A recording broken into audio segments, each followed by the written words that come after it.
kedudukan kita, kita mula sedar rupa-rupanya kita sedang berzikir. Betul ya? Baik, daripada situ apa lagi?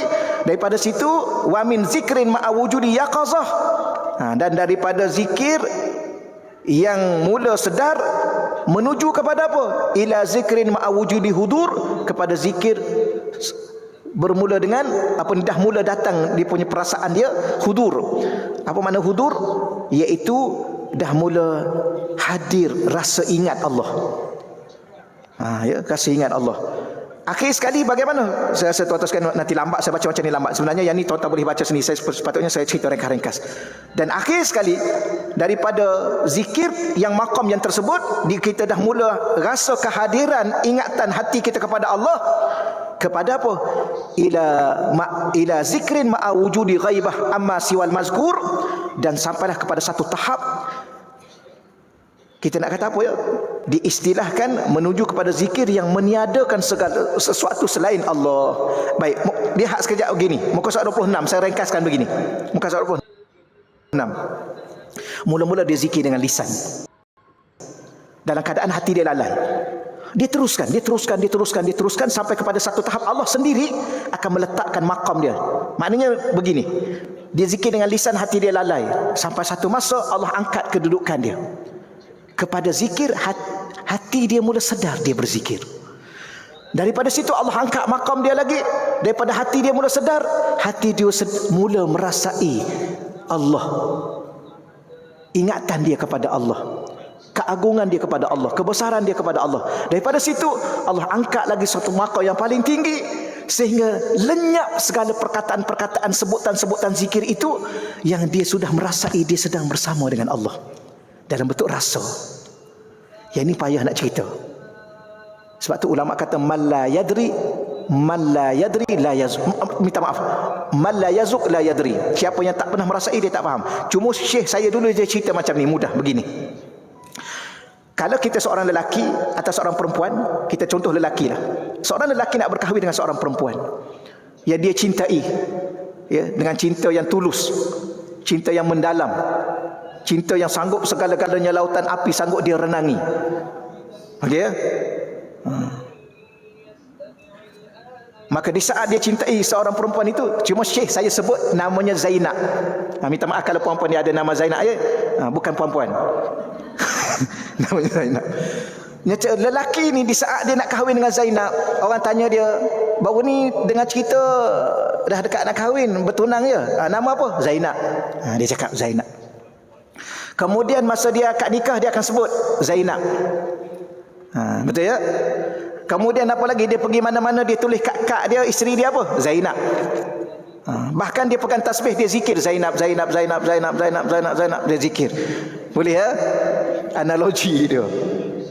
Bila mana dia selesai akad nikah, ya, dia dah duduk satu rumah, nama Zainab tidak ada lagi. Yang adanya macam orang perempuan juga. Contohnya orang perempuan, sebelum dia kahwin siapa pasangan dia? Contoh Kasim. Kasim Selamat kan? Contoh. Maka suami nama apa? Kasim. Isi borang Kasim. Tapi bila mana dah kahwin semua sekali, isi borang nikah tu tulis Kasim. Bila mana dah kahwin, lenyap nama Kasim. Tinggal nama apa? B. Tinggal satu huruf B. Nama dah lenyap. Mula-mula sayang, lepas tu Habi, lepas tu baby, lepas tu B. Tinggal B. Okey ya? Sama juga yang perempuan tadi. Mula Zainab, akhir sekali tak ada Zainab. Tinggal apa? Tinggal Ayang. Zainab dah lenyap. Kemudian tinggal apa? Tinggal Yang. Apa maknanya? Di saat semakin dekat, dia hilang. Sama juga di saat kita duduk jauh dengan Allah, kita sebut subhanallah, subhanallah, subhanallah, subhanallah. Tu saja tu. Baca. Tapi bila mana rasa hati kita dah menyerap benda tu, kalimah tu lenyap. Kenapa? Kerana itu sekadar namanya, bukan dirinya. Jadi bila mana kita duk sebut Zainab atau Kasim, itu nama dia. Yang kita nak bukan nama tu, yang kita nak diri dia. Bila mana kita sudah serumah dengan dia, sudah bersama dengan dia, hidup sebagai suami isteri, nama-nama itu itu tidak penting lagi. Yang pentingnya dirinya. Betul ya? Sebab tu orang dah kalau dah tua sikit kan, dia tak tanya anak dia, Kasim kat mana? Dia tanya, ayah engkau kat mana? Ayah engkau. Mak engkau mana? Mak engkau. Dia ada nama tahu? Tak ada dah lama bersama-sama tu dia dah lenyap semuanya. Kenapa? Dah bersama. Gitulah hakikat kita dengan Allah. Yang kita dah sebut subhanallah, alhamdulillah, Allah akbar ni, yang kita dah sebut tu, yang kita dah ulang-ulang tu, itu namanya. Itu sifatnya. Itu kebesarannya, ciri pada dirinya, keagungannya. Tapi bila mana hati ni sudah merasai saat bersama dengan dia, dia lenyap. Lenyap bicara, lenyap kata-kata, lenyap diri, lenyap segala-galanya, kerana kita sudah bersama dengan dia. Yang ini tak akan faham.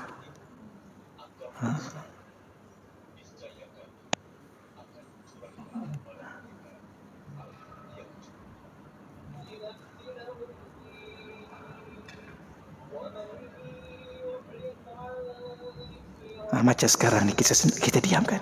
Diam. Inilah.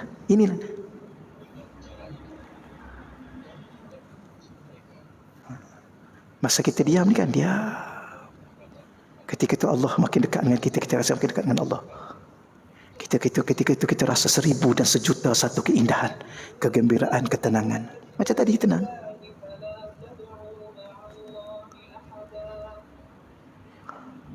Boleh?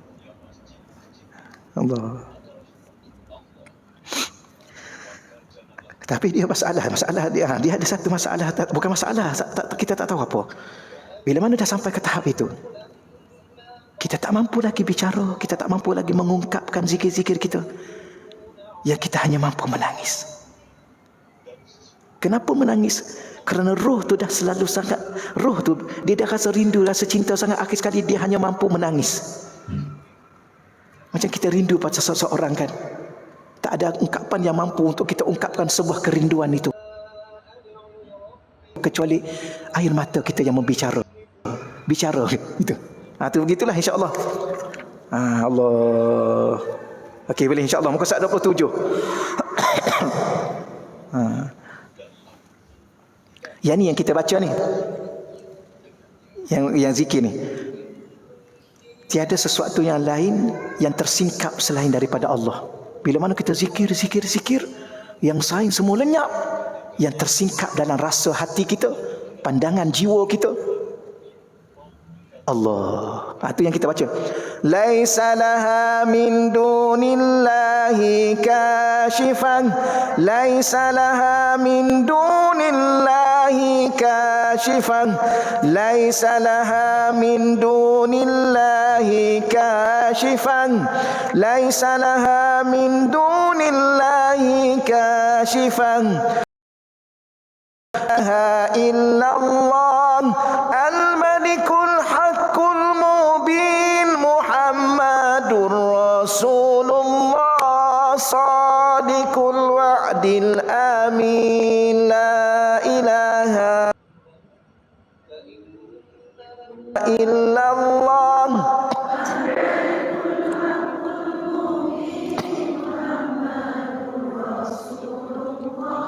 sadiqul wa'dil amin astaghfirullah innallaha kana tawwaba astaghfirullah